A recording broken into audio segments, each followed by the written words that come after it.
everybody. I'm here to show you how to make the yummiest cookies. And these cookies are really great because they only take about a half hour to cook and they're super delicious. So one thing that a baker should always do before they start baking is wash their hands and all the utensils they're going to be using. That way all the germs that could be on your hands from anywhere or any of the leftover foods won't be in your cookies, and your cookies will be especially delicious. And before I start baking, I always like to look at my recipe and see what it calls me preheated to. So that way by the time I'm done mixing all my stuff, it's all preheated and it's ready to go. And this recipe that I'm using today calls the oven to be preheated to 350 degrees.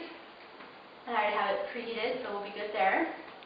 Okay, so now that our oven is preheated, your hands are washed, you just have to assemble your mixing bowl and make sure it's plugged in, because with no power you'd get nowhere. And then you can start. So to start with this, you want to get your butter, and you want to get a stick of butter, and then make sure that it's melted a little bit so it's soft and it'll mix well.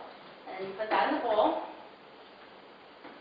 And then you mix in with it a half cup of peanut butter,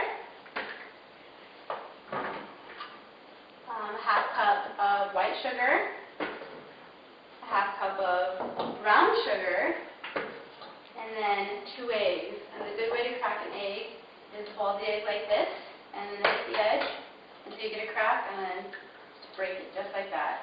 And that's most of the way that you won't get any shells into what you're mixing. Okay, and then after you get all those in the bowl, you mix that for about 10 seconds or so.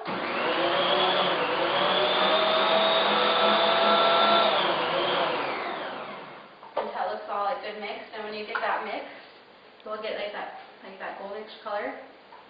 And then when you get that all in there, you have to make sure you turn your mixing bowl off. And then you can add a cup of oats, a half cup of rice flour. And I'm using rice flour because I'm gluten-free, so I can't eat wheat flour. But rice flour is just a substitute, and it works just as good, if not better, than rice flour. And then you use a half teaspoon of baking soda, a half teaspoon of baking powder, and just a little bit of salt. And then you mix that also until it's really goodly mixed.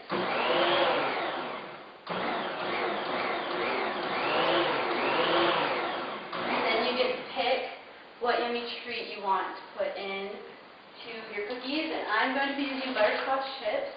So since we're only halving this, which just means you half all your ingredients, I'm only using half a bag. Then when you get that in there, you want to mix it good until there's some of the chips in all of the cookies. And then when I'm done with that, I like to, you have to make your dough. And you make it into a ball about that big. And then you place it on there. Oh, whoops, I forgot to use butter spray. And you have to make sure you get butter spray and spray it good.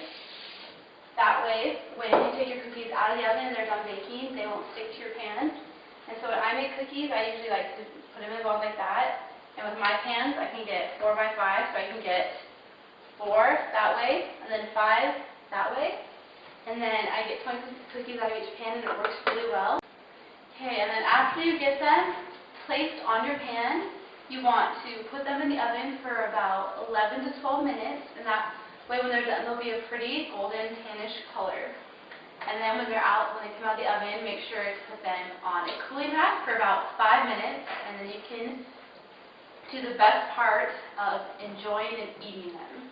And I personally like to get a big old glass of cold milk, and then just get my cookie and dip it in there, and I just go crazy and eat all my cookies. So thanks for listening to my speech.